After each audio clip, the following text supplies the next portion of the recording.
Guys, आज से मैं इस चैनल पर एक न्यू एनिमे को स्टार्ट करने जा रहा हूँ, जिसमें हमें जो यांग नाम के लड़के की कहानी दिखाई गई है, जो तियानलेन सेक्ट का फाउंडिंग स्टूडेंट था, जो हजारों सालों से कल्टिवेशन कर रहा था, पर अभी तक डोक्यो के first stage Q refining stage को पार नहीं कर पाया, जिससे वो लोअर रियल में फंसा हुआ था। उसके मास्टर और सभी स्टूडेंट भी प्रमोट होकर अपर रियल में चले गए थे। इस कहानी में जो यांग अपर रियल में जाने की अपनी जर्नी को तय करेगा। उम्मीद करता हूँ आपको इस चीज बहुत पसंद आएगी। इस सीरीज के डेली एपिसोड आएंगे, इसीलिए आप इस चैनल को सब्सक्राइब कर लेना। इस कहानी की शुरुआत में हमें 1 लाख साल पहले का सीन दिखाया जाता है, जब तियानलिन सेक्ट कल्टिवेशन की दुनिया में सबसे फेमस था। वो सेक्ट के मास्टर जो टिंग टोंग थे, जो प्रमोट हो गए थे और वो अपर रियल में जाने वाले थे। इसीलिए अपने सभी स्टूडेंट और जो यांग से कहते हैं कि तुम सभी हार्ड ट्रेनिंग करना और जितनी हो सके क्यू रिफाइनिंग रियल में को ब्रेक करने की कोशिश करना। ये कहकर वो चले जाते हैं। वक्त बीता रहता है और 10,000 साल गुजर जाते हैं। वो बुफान भी अब प्रमोट हो गया था और वो भी अपर रियल में जाने वाला था। इसीलिए वो अपने जूनियर जो यांग को कहता है कि मैं अपर रियल में जा रहा हूँ, इसीलिए अब मैं इस सेट की जिम्मेदारी तुम पर छोड़ रहा हूँ। तुम हार्ड ट्रेनिंग लेकर जल्द से जल्द क्यू रिफाइनिंग रियल के बैरियर को तोड़ने की कोशिश करना। जो यांग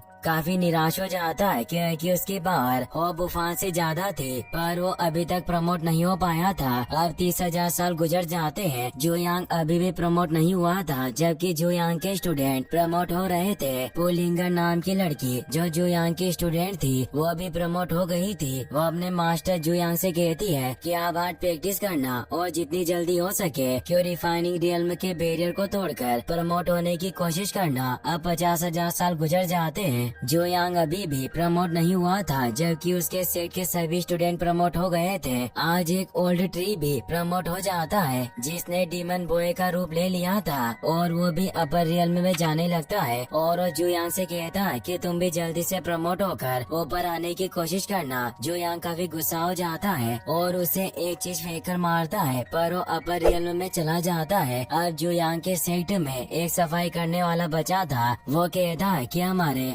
ग्रैंड मास्टर जो यांग हमसे गुस्सा रहते हैं क्योंकि क्यू रिफाइनिंग स्टेज में फंस गए हैं। 50,000 साल गुजर गए, पर ये अभी तक प्रमोट नहीं हुए और अब मैं भी नहीं चाहता कि यहाँ कोई प्रमोट हो। पर तभी वो भी प्रमोट हो जाता है, जिससे वो बहुत खुश होता है और अब वो भी अपर रियल में चला जाता है। जो यांग इससे काफी हैरान होता है और सोचता है कि सफाई करने वाला भी ऊपर चला गया, लेकिन मैं अभी तक यही फंसा हुआ हूँ। अब 90,000 साल गुजर जाते हैं। जो यांग अभी भी प्रमोट नहीं हुआ था। वो सोचता है कि मेरे सभी भाई और स्टूडेंट प्रमोट होकर अपर रियल में चले गए, पर अब सिर्फ मैं बचा हूँ, इसीलिए अब प्रमोट होने की मेरी बारी होनी चाहिए। पर जो यांग प्रमोट नहीं होता, बल्कि उसका डॉग प्रमोट हो जाता है और वो भी अपर रियल में चला जाता है। यह देखकर जो यांग को काफी गुस्सा आता है। वो कहता है कि मुझे कल्टिवेशन करते हुए 90,000 साल गुजर गए, पर मैं अभी तक यही फंसा हुआ हूँ। मुझे अब एकांत में कल्टिवेशन करने जाना होगा, भले ही मुझे क्यू रिफाइनिंग लेवल के बैरियर को तोड़ने के लिए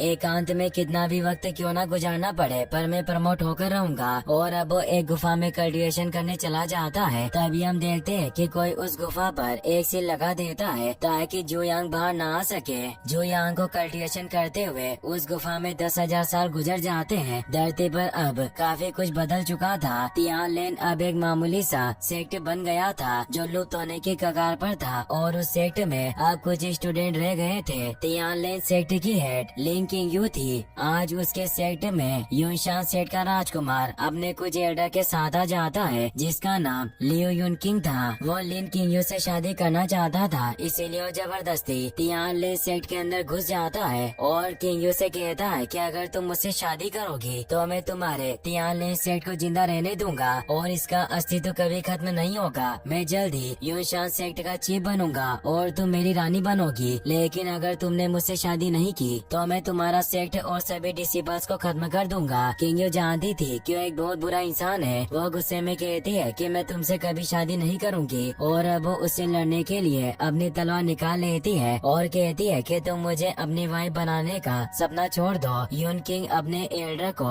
उस पर हमला करने भेजता है, पर उन्हें लिन किंगयू को मारने से मना कर देता है। दोनों एल्डर उससे फाइट करने लग जाते हैं। वो दोनों किंगयू पर अटैक करने की कोशिश करते हैं पर किंग यू उनके अटैक से बचती जाती है, लेकिन वो दोनों एल्डर पावरफुल थे, इसीलिए वो किंग यू की स्वॉर्ड को दूर फेंक देते हैं। किंग यू वापस से अपनी स्वॉर्ड को ले लेती है। तभी हम देखते हैं कि जू यांग जिस गुफा में कल्टिवेशन करने गया था वहाँ अचानक से तूफान आने लगते हैं और जू यांग गेट पर लगी हुई सील को तोड़कर बाहर आ जाता है। वो काफी बुरा हो चुका था पर वो अपनी पावर से खुद को वापस से पहले जैसा कर लेता है, यानी वो वापस से जवान हो गया था। वो कहता है कि 10,000 साल गुजर चुके हैं पर अभी भी मुझे कोई सफलता नहीं मिली। मैं अभी भी क्यू रिफाइनिंग रियल में फंसा हुआ हूँ, जबकि मैं पहले ही क्यू रिफाइनिंग पीरियड के 9,999 फ्लो की प्रैक्टिस कर चुका हूँ और कल्टिवेशन करते हुए 1,00,000 साल गुजर गए। लगता है अभी तक यहाँ लोअर रियल के सभी लोग प्रमोट हो गए होंगे और यहाँ कोई भी नहीं होगा, क्योंकि उसे आसपास किसी भी इंसान की सांसें महसूस नहीं हो रही थी। वो कहता है कि अब यहाँ एक भी सेक्टर नहीं बचा होगा और यहाँ आसपास गार्डियन की भी कोई ब्रेथ नहीं है, यहाँ तक कि मेरा वानजिन पवेलियन, इंपीरियल बीस्ट कोर्टयार्ड और डिवाइन ट्रेजर हॉल भी खत्म हो गए होंगे। वहीं किंग यू अभी भी उन दोनों एल्डर से फाइट कर रही थी पर उनसे जीत नहीं पा रही थी। वो कहती है कि दोनों एल्डर फाउंडेशन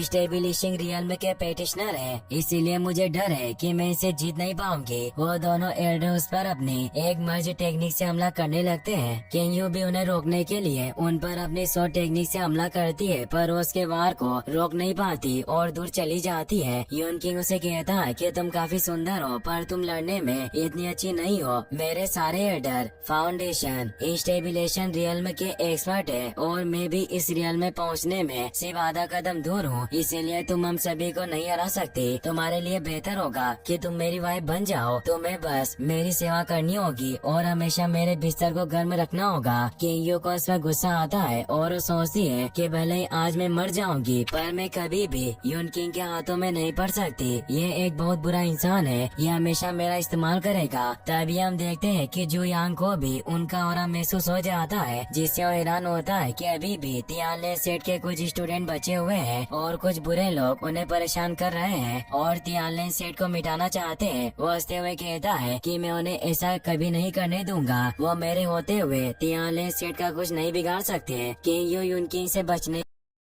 डिस्ट्रक्ट पावर से खुद को ब्लास्ट करने लगती है पर जू यांग वहाँ आकर उसे रोक लेता है। किंग यू उसे देखकर हैरान होती है और सोचती है कि यह कौन है। उसे देखकर यून किंग और सभी एल्डर डर जाते हैं पर यून किंग को एहसास होता है कि वो सिर्फ क्यू रिफाइनिंग रियल में है, इसीलिए वो जू यांग से कहता है कि तुम अचानक यहाँ आ गए इसीलिए तुमने मुझे डरा दिया। मुझे लगा कि तुम कोई एक्सपर्ट होगे लेकिन तुम तो सिर्फ एक क्यू रिफाइनिंग रियल के पेटिशनर हो। एक एल्डर से कहता है कि आज तुम इस लड़की को नहीं बचा सकते, तुम हमारे यूशान सेट की पावर को नहीं जानते, इसीलिए आगे से हट जाओ। जू यांग कहता है कि तुम सभी मेरे हाथों से किस तरह मरना चाहते हो तो एल्डर हंसते हुए कहता है कि तुम काफी हैंडसम हो लेकिन तुम काफी मूर्ख भी हो। तुम अभी सिर्फ क्यू रिफाइनिंग रियल्म में हो फिर भी मेरे सामने इतना एरोगेंट बनने की कोशिश कर रहे हो। दूसरा एल्डर कहता है कि तुम्हें इसे मारने की कोई जरूरत नहीं है, मैं कुछ देर इसके साथ खेलना चाहता हूँ। इसे मारना हमारे लिए ताली बजाने जितना आसान होगा। और वो जू यांग पर अटैक करने आता है। किंग यू इससे डर जाती है पर जू यांग अपने एक फिंगर के अटैक से ही तेज एनर्जी निकालता है जिससे वो एल्डर डस्ट बनकर मारा जाता है, क्योंकि 1,00,000 साल तक कल्टिवेशन करने की वजह से उसकी पावर काफी बढ़ गई थी पर कल्टिवेशन रियल में नहीं बढ़ा था। जू यांग की पावर देखकर सभी एल्डर और यून किंग डर जाते हैं। अब जू यांग एक एक करके सभी एल्डर को मारने लग जाता है। यून किंग काफी डर जाता है, उसके हाथ पैर कांपने लगते हैं। वो जू यांग से कहता है कि मुझे मत मारो, मैं आपको गोल्ड कोर दे सकता हूँ। और अपने बचे हुए एक एल्डर के साथ वहाँ से भागने लगता है और कहता है कि इसकी पावर इतनी ज्यादा कैसे हो सकती है, इसने अपने रियल्म को छिपाकर हमें बेवकूफ बनाया है, वास्तव में कौन से रियल्म में होगा। जू यांग कहता है कि मैंने तुम्हें पहले ही बताया था कि मैं सिर्फ क्यू रिफाइनिंग रियल्म में हूँ। और अब वो भी उन दोनों के पीछे आने लगता है। यून किंग एल्डर से टकराकर नीचे गिर जाता है। जू यांग उसके आगे आ गया था और उनसे कहता है कि तुम इतनी जल्दी में कहाँ जा रहे हो। वो दोनों घुटनों पर गिरकर उससे माफी मांगने लगते हैं। यून किंग कहता है कि आज मुझे छोड़ दो, मैं दोबारा किसी लड़की पर बुरी नजर नहीं डालूंगा। और वो मन ही मन में सोचता है कि अभी मुझे किसी तरह यहाँ से निकलना होगा। मैं वापस अपनी पूरी तैयारी के साथ आऊंगा और इस आदमी को खत्म कर दूंगा। जो यांग को पता था कि एक बुरा इंसान है, इसीलिए उसे कहता है कि अगर आज मैं एकांतवास से बाहर नहीं आया होता तो क्या तुम मेरे तियानलिन सेक्ट को बख्श देते। मुझे लगता है कि तुम तियानलिन सेक्ट को बर्बाद कर देते और यहाँ के सभी स्टूडेंट को मार डालते। यून किंग उसे कहता है कि सीनियर मैं जानता हूँ कि आप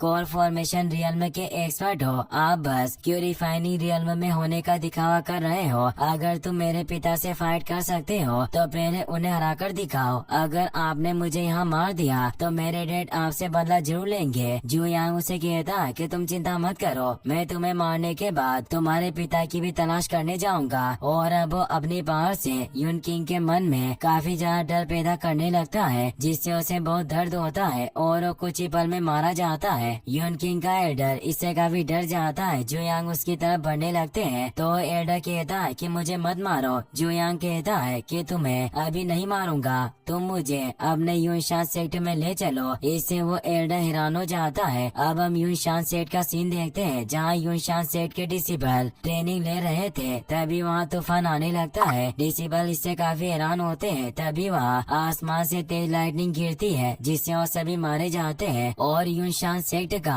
काफी सारा हिस्सा बर्बाद हो जाता है। यूनशान सेक्ट का लीडर लियू अपने कुछ डिसिबल्स के साथ वहाँ आता है और अपने सेट की ऐसी हालत देखकर हैरान हुआ कहता है कि यहाँ क्या हुआ और मेरे सेट का ऐसा हाल किसने किया होगा। तभी वहाँ जू यांग आ जाता है जो लियू से कहता है कि क्या तुम ही इस यूनशान सेट के हेड हो। लियू से पूछता है कि तुम कौन हो और यहाँ क्या लेने आए हो। जू यांग कहता है कि मैं तियानलिन सेट का इंस्टर हूँ और मैंने तुम्हारे बेटे को मार डाला। लियू ये सुनकर शॉक्ड हो जाता है और गुस्से में उसे कहता है कि तुम्हारी मेरे बेटे को मारने की हिम्मत कैसे हुई। और वो अपने पावर को एक्टिवेट करके कहता है कि भले आज मैं मर क्यों ना जाऊँ पर मैं तुम्हें भी अपने साथ मार डालूंगा। और वो अपनी पावर को एक्टिवेट करके पाम टेक्निक से जू यांग पर हमला करता है, लेकिन जू यांग अपने एक पंच से ही उसके अटैक को खत्म कर देता है। यह देखकर लियू हैरान रह जाता है और वो सोचता है कि वास्तव में अपने सिंगल हैंड से मेरे अटैक को रोकने में कैपेबल है, पर इसका कल्टिवेशन लेवल इतना कम क्यों है। जू यांग कहता है कि तुम्हारे बेटे ने मेरे सेट को नष्ट करने की कोशिश की, इसीलिए आज मैं तुम्हारे पूरे सेट को बर्बाद कर दूंगा।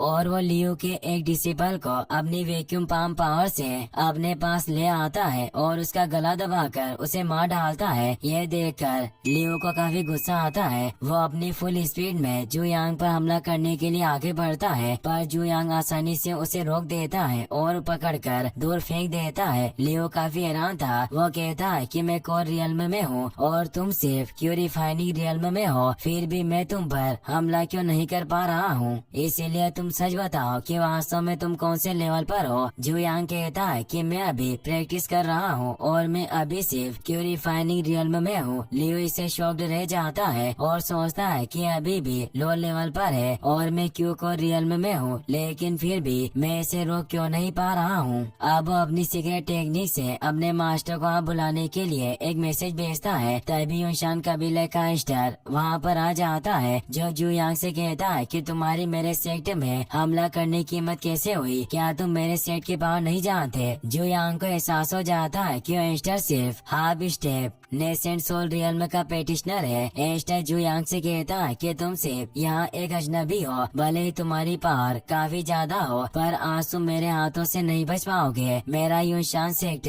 सिर्फ जंगल के लोग का पालन करता है, यानी यहाँ सिर्फ मजबूत लोग ही जिंदा रहते हैं। जू यांग कहता है कि तुमने बिल्कुल सही कहा, तुम एक चूहे की तरह कमजोर हो और मैं एक शेर की तरह मजबूत हूँ। वो इंस्टर गुस्से में कहता है कि तुम सिर्फ क्यूरिफाइनिंग रियल्म में हो, फिर भी तुम इतना ज्यादा एरोगेंट हो रहे हो। आज मैं तुम्हें एक अच्छी मौत दूंगा। और वो एक डिस्क निकाल कर फॉर्मेशन को एक्टिवेट कर लेता है। लियो कहता है कि हमारे यूनशान सेक्ट के टॉप ग्रेड का फॉर्मेशन है जिसे 7 मर्डर फॉर्मेशन कहा जाता है। इसका एक अटैक किसी को भी मारने के लिए काफी होता है, भले तुम नेसेंट सोल रियल में ही क्यों ना हो, पर आज तुम यही मर जाओगे। जो यांग अपने स्वॉर्ड के एक अटैक से उसे मार डालता है। उसका अटैक इतना फास्ट था कि लियो उसे देख नहीं पाया था, जिससे वो मारा जाता है। जो यांग की स्वॉर्ड का नाम ओल्ड रॉकेट था और वो अपनी स्वॉर्ड से कहता है कि हमें लोगों को मारे हुए काफी वक्त हो चुका है, इसलिए आज हम अच्छा शिकार करेंगे। यिंगशान कबीले का एस्टर भी उस स्वॉर्ड को देखकर हैरान हो जाता है, क्योंकि उस स्वॉर्ड की धार इतनी तेज थी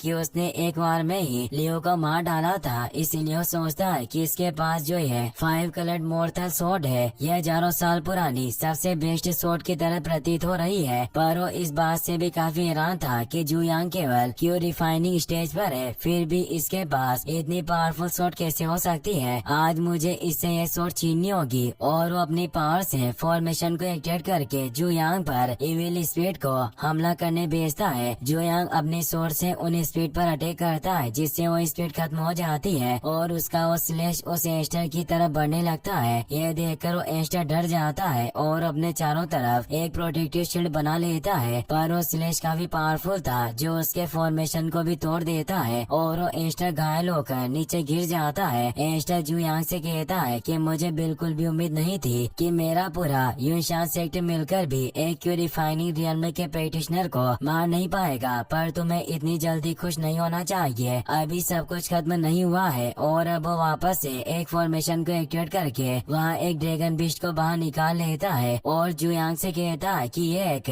मिड एंड हाई ग्रेड का स्पीड बीस्ट है, इससे नेसेंट सोल के पीक प्रैक्टिशनर भी फाइट नहीं कर सकते, इसीलिए आज तुम मेरे हाथों मारे जाओगे। जू यांग कहता है कि तुम्हारा सेट इतना भी कमजोर नहीं है, वास्तव में तुमने अपने सेट को प्रोटेक्ट करने के लिए एक बीस्ट को भी पाल रखा है। वो ड्रैगन बीस्ट अब जू यांग पर अटैक करने आता है, पर जू यांग अपने स्वॉर्ड के एक अटैक से ही उस ड्रैगन बीस्ट के कई सारे टुकड़े कर देता है। इससे वो एस्टर काफी डर जाता है और कहता है कि मेरे इस बीस्ट को हराना नामुमकिन है, आज तक इसे कोई भी हरा नहीं पाया। अब उस ड्रैगन बीस्ट के खत्म हो जाने से उस एस्टर की एनर्जी भी खत्म हो जाती है और वो मारा जाता है, क्योंकि उसकी स्पीड ड्रैगन बीस्ट के साथ जुड़ी हुई थी। जो यहाँ कहता है कि मैं 10,000 सालों से एकांतवास में था, इसीलिए मैंने कुछ खास नहीं खाया, पर आज मैं इस ड्रैगन के जले हुए मीट का मजा ले सकता हूँ। तभी वहाँ किंग यू भी अपने कुछ सैनिकों के साथ आ जाती है और वो जू यांग से कहती है कि मास्टर मैं यहाँ आपकी मदद करने आई हूँ। पर वो ये देखकर काफी हैरान होती है कि वो पूरा सेट बर्बाद हो गया और वो जू यांग से पूछती है कि मास्टर क्या ये सब आपने किया। जू यांग कहता है कि मैं अपने तियानलेन सेट को फिर से दुनिया का नंबर 1 सेट बनाऊंगा। किंग यू सोचती है कि वास्तव में काफी महान है और ये दुनिया के सभी रीति रिवाजों से परे है। और अब वो सभी घुटने टेक कर मास्टर को सम्मान देते हैं और उन्हें मास्टर कहकर बुलाने लगते हैं। फिर अब हम देखते हैं कि जू यांग के स्टूडेंट ने यूनशान सेट के सभी ट्रेजर को बाहर निकाल लिया था। एक स्टूडेंट जू यांग के पास आकर बताता है कि मास्टर हमने यूनशान सेट के सभी ट्रेजर को इकट्ठा कर लिया है और अब सिर्फ कुछ ही ट्रेजर बाकी रह गए हैं। जू यांग मुस्कुराने लगता है और सोचता है कि मेरा इस सेट को बर्बाद करना व्यर्थ नहीं गया। तभी किंग यू भी वहाँ जाती है, जो खुश हुई जू यांग से कहती है कि हम अब काफी अमीर होने वाले हैं। वास्तव में ये यूनशान सेक्ट एक रिच सेक्ट कहलाने के योग्य है। इनके सेक्ट में ढेर सारे ट्रेजर थे। जू यांग कहता है कि तुम्हें इन बातों पर ध्यान नहीं देना चाहिए। किंग यू उसकी बात समझ आती है और कहती है कि मास्टर हम इतने सारे ट्रेजर और इस ड्रैगन के साथ वापस तियानलेन सेक्ट में कैसे लौटेंगे। तो जू यांग उसे एक स्पेस रिंग निकाल कर देता है और बताता है कि तुम इस रिंग में सभी ट्रेजर को स्टोर कर सकती हो। किंग यू उस रिंग को देखकर काफी हैरान होती है और सोचती है कि एक स्टोरेज रिंग है, पर इस प्रकार का ट्रेजर केवल टॉप सेट के लोगों के पास ही होता है। फिर हम देखते हैं कि जू यांग वापस से अपने तियानलेन सेक्ट में लौट आया था। वो एक जेट पीस को देख रहा था जो हेवन शेडिंग लॉक का टुकड़ा था, जिसे उसे गुफा में सील करने के लिए लगाया गया था। वो सोचता है कि heaven shedding lock space and perception को लॉक कर सकता है। अगर मैंने इस लॉक को जबरदस्ती नहीं तोड़ा होता तो मुझे डर है कि मैं हमेशा के लिए उसी गुफा में फंस जाता। ऐसा लगता है कि जब मैं एकांत में था तब बाहर कोई ऐसा पर्सन था जो नहीं चाहता था कि मैं वापस बाहर आऊं। कि यू अब जू यांग के लिए चाय लेकर आती है और और कहती है कि मास्टर आपको एक कप चाय पीकर थोड़ी देर आराम करना चाहिए। जुयांग कहता है कि मैं पिछले 10,000 सालों से एकांत में था, इसीलिए इन 10,000 सालों में इस दुनिया में क्या हुआ था जो हमारे इस तियानलेन सेक्ट की इतनी बुरी हालत हो गई है। केयू कहती है कि जब मैं यहाँ की सेक्ट लीडर बनी तब यहाँ केवल एक सीनियर ब्रदर था जो आर्टिफैक्ट फॉर्जिंग रियल्म में था, पर मुझे कहते हुए काफी शर्म आती है कि मैं तियानलेन सेक्ट की हाई पोजीशन पर होने के बावजूद भी फाउंडेशन एस्टेब्लिश रियल्म के मिडल स्टेज में फंसी हुई हूँ, इसीलिए मेरी पावर काफी कम है। जुयांग सोचता है कि मेरे सेट के खिलाफ चाहे कोई भी साजिश करना चाहे पर मैं उसे कामयाब नहीं होने दूंगा, और जिसने भी मुझे उस गुफा में सील किया मैं एक दिन उसका पता जरूर लगाऊंगा और उसे सजा दूंगा। तभी उन्हें हमलों की आवाज सुनाई देती है क्योंकि एक आदमी तियानलेन सेट के सभी डिसिबल को मार रहा था जिसका नाम वू ले था। सभी डिसिबल उससे फाइट करके काफी घायल हो गए थे। लुवे कहता है कि तुम तियान सेट के लोग काफी ज्यादा एरोगेंट हो, तुमने यूशान माउंटेन सेक्ट को बर्बाद कर दिया और उसके सारे ट्रेजर को लूट लिया। किंगयू तेजी से उस पर अपनी सोर्स से अटैक करने आती है पर वो अपने एक हाथ से ही उसके हमले को रोक लेता है और उसे दूर कर देता है। किंगयू परेशान हो जाती है और सोचती है कि जिंडान रियल्म के पीक लेवल पर है। लुवे किंगयू से कहता है कि तुम काफी ब्यूटीफुल हो, तुम्हें देखकर ऐसा लग रहा है कि तुम ही तियानलेन सेट की हेड हो। अगर तुम मुझे यूशान सेट के सभी स्पीड और ट्रेजर को सौंप दोगी और मेरा मनोरंजन करने के लिए एक दास बनोगी तो मैं तुम्हारे तियानलेन सेट को बर्बाद नहीं करूंगा। किंगयू से कहती है कि तुम दिन में सपने देखना बंद करो, तुम हमारे सेट का कुछ नहीं बिगाड़ सकते, और वापस से उस पर अपनी सोर्स से हमला करने जाती है पर वो आसानी से उसके हमले से बच जाता है और उस पर एक जोरदार अटैक करता है, पर किंगयू भी उसके हमले से बच जाती है और उस पर सोर्सलेस टेक्निक से हमला करती है। लुवे भी अपनी सोर्ड को निकाल कर उसके हमले को रोक लेता है। किंगयू से मारने की कोशिश करने लगती है पर उन दोनों में पावर का काफी गैप था, इसीलिए लुवे किंगयू को दूर कर देता है और उस पर लगातार अटैक करने लगता है, जिससे किंगयू कमजोर हो रही थी। वो अपनी सोर्स से उसके अटैक को रोकने लगती है। लुवे कहता है कि लड़की तुम काफी ज्यादा लापरवाह हो, तुम कभी भी अकेले मुझे हरा नहीं सकती, इसीलिए तुम्हारे लिए अच्छा होगा कि तुम हार मान लो और मेरी गुलाम बन जाओ। किंगयू अपनी पूरी पावर से उसे रोकने की कोशिश कर रही थी पर वो कमजोर पड़ रही थी। यह देखकर जुयांग उसकी तरफ अपनी एनर्जी का छोटा सा हिस्सा छोड़ देता है, जिससे किंगयू की पावर बढ़ जाती है और वो लुवे को दूर कर देती है, जिससे उसके हाथ से स्वॉर्ड भी छूट जाती है। लुवे ये देखकर काफी हैरान होता है। किंगयू भी काफी हैरान थी, वो सोचती है कि अचानक मेरी पावर इतनी कैसे बढ़ गई। तभी जुयांग कहता है कि तुम मेरी स्टूडेंट को मारने की कोशिश कर रहे हो, लगता है तुम अपनी जिंदगी से काफी थक चुके हो। लुवे कहता है कि भले ही तुम्हारी पावर से इस लड़की ने मेरे हमले को रोक लिया हो पर फिर भी तुम काफी कमजोर हो और तुम्हारी मेरे सामने बकवास करने की हिम्मत कैसे हुई। तुम सिर्फ प्यूरिफाइंग रियल्म में हो, इसीलिए तुम्हें मुझे दादाजी कहकर बुलाना चाहिए। जुयांग एक पल में ही उसकी सोर्स से उसे इंजर्ड कर देता है। लुवे को काफी दर्द होने लगता है। वो कहता है कि मेरे आर्म्स काफी स्ट्रॉन्ग है, फिर भी तुम मुझे कैसे चोट पहुंचा सकते हो। और अब जुयांग को खत्म करने के लिए अपने सीक्रेट ट्रेजर को बाहर निकाल लेता है जो इविल बेल थी। वो अब उस बेल को बजाने लग जाता है, जिससे तेज फ्रिक्वेंसी निकलने लगती है, जिससे किंगयू और बाकी सभी डिसिबल को काफी दर्द हो रहा था। लुवे कहता है कि मेरी इस बेल के अटैक से आज तक कोई भी बच नहीं पाया, जल्द ही तुम्हारी पूरी बॉडी में बहुत दर्द होगा और तुम्हारे कान से खून निकलने लग जाएगा, जिससे तुम सभी एक भयानक मौत मरोगे। तभी जुयांग उस बेल को अपनी पावर से रोक देता है, जिससे किंगयू और बाकी सभी को दर्द होना बंद हो जाता है। लुवे काफी हैरान हुआ कहता है कि मेरी बेल से तुम्हारे ऊपर कोई असर क्यों नहीं हुआ। जुयांग कहता है कि तुम्हारी बेल मेरे खिलाफ किसी काम की नहीं है, और अब वो उस बेल को वैक्यूम पंप टेक्निक से अपने पास ले लेता है और उस बेल को नष्ट कर देता है। वो बेल लुवे की स्पीड के साथ जुड़ी हुई थी, जिससे उसे बेहद दर्द होता है और वो काफी घायल हो जाता है। जुयांग अब उसकी तरफ बढ़ने लग जाता है और लुवे के पास आकर कहता है कि तुमने मेरे स्टूडेंट को चोट पहुंचाई, तुम अब जीने के लायक नहीं हो, और अपने पैर को जोर से नीचे मारता है, जिससे तेज एनर्जी निकलती है और लुवे काफी दूर आसमान में उड़ जाता है। जुयांग कहता है कि आज तुम्हारी मेरी डीएस बर्बाद हो जाएगी और तुम एक दर्द भरी मौत मरोगे, और अपनी सोर्स से उस पर एक अटैक करता है, जिससे लुवे खत्म हो जाता है। यह देखकर किंगयू काफी हैरान होती है और सोचती है कि मास्टर वाकई काफी पावरफुल है। अब हम लू फैमिली का सीन देखते हैं, जहाँ जियोलेंग नाम का आदमी अपने लीडर को बताता है कि तियानलेन सेठ की पावर काफी ज्यादा बढ़ गई है। हमने जिस लुवेंग को उन्हें खत्म करने भेजा था उसे सेठ के गैंगस्टर जुयांग के द्वारा मार दिया गया, जो सिर्फ क्यू रिफाइनरी रियल्म का पेटिशनर था। लगता है उसके पास कोई खास ट्रेजर है। लीडर लू किंग फेंग कहता है कि मैंने सुना है कि अभी तक उस जुयांग ने